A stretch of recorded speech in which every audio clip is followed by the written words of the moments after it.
UP में सास दामाद के बाद समधी समधन हुए फरार। अब उत्तर प्रदेश के बदायूं से एक ऐसा हैरान करने वाला मामला सामने आया है जिसने रिश्तों की परिभाषा ही बदल डाली है।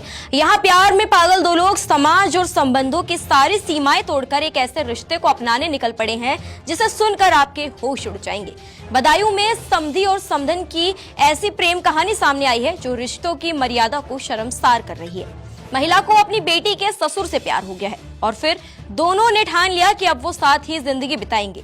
बता दें, दोनों में प्यार इतना बढ़ चुका है कि दोनों ने एक दूसरे के साथ रहने का फैसला कर लिया और एक दूसरे का दामन थाम लिया। उनके प्यार में परिवार वाले रुकावट न बने इसलिए समधी समधन दोनों घर से फरार हो गई। यूपी के बदायूं में अलीगढ़ जैसा मामला सामने आया है। फर्क सिर्फ इतना है कि अलीगढ़ में सास दामाद के साथ फरार हो गई थी और बदायूं में समधन अपने समधी के साथ। बेटी की शादी के महज 3 साल बाद एक महिला अपनी बेटी के ससुर के साथ फरार हो गई और साथ रहने का फैसला कर चुकी है।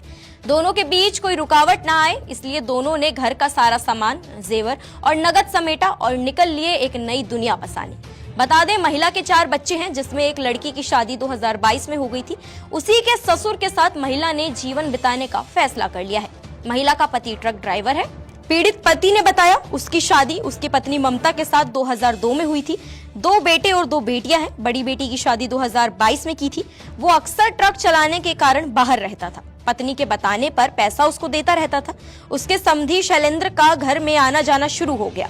उसकी पत्नी ममता के साथ उसके संबंध हो गए। अब ममता शैलेंद्र के साथ फरार हो गई। पूरे मामले की शिकायत पुलिस से की है। पति बोलता है, मैं लंबे रूट पर ट्रक चलाने का काम करता हूं। मैं पत्नी को समय पर पैसे भी भेजता रहता था। मेरी पीठ पीछे मेरी पत्नी मेरे समधी को बुलाती थी और रंगरेलियां मनाती थी।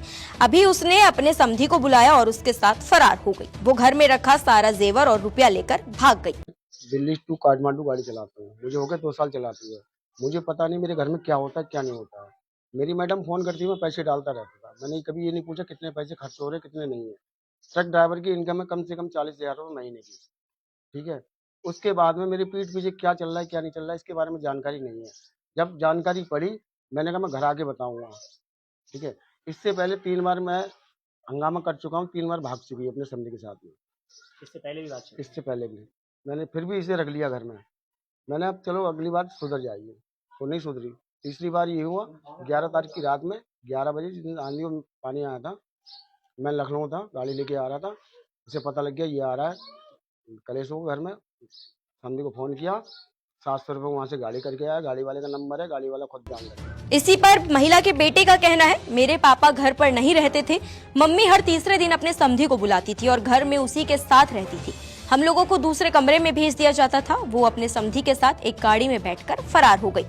वहीं पड़ोसियों ने कहा, महिला का पति ट्रक चलाने का काम करता है। महीने में वो 1-2 बार घर आता था। महिला इस बात का फायदा उठाती थी और अपने समधी को घर में अक्सर बुलाती थी। रात के 12 बजे अक्सर घर आता था और सुबह जल्दी निकल जाता था। महिला को भी वही लेकर गया है। वो समधी के संग गई थी। क्या नाम है समधी का? शैलेंद्र। शैलेंद्र यहाँ आए थे उन्हें लेने के लिए? और क्या, गाड़ी करके लेके आए थे। दिन में गई है रात के 11 बजे। तुम लोगों ने देखा लाइफ? मैंने देखा। तो शैलेंद्र क्या यहाँ तुम्हारे घर पे आता था? क्या करता? आता था, तीसरे दिन आता था, एक दिन छोड़ के। रात में भी ठहरता था? और क्या। अभी तुमने ये बात अपने पापा को बताई? मैंने जी ने बताई कलेश ना हो। अब जब सर से पानी ओवर हो गया तभी मैंने बताई। रिश्तों की ये अजीब कहानी फिलहाल सोशल मीडिया से लेकर गांव की गलियों तक चर्चा का विषय बन चुकी है। सवाल ये है कि प्यार में मर्यादा और नैतिकता की कोई जगह बची भी है या नहीं। फिलहाल पूरे मामले पर दातागंज सीओ के तिवारी का कहना है कि एक प्रार्थना पत्र के माध्यम से जानकारी प्राप्त हुई थी। पूरे प्रकरण में जानकारी करते हुए जरूरी कार्रवाई की जाएगी। लेकिन इस घटना ने एक बार फिर ये सोचने पर मजबूर कर दिया है कि जब भावनाएं रिश्तों की सीमाएं लांघ जाए तो नतीजा क्या होता है।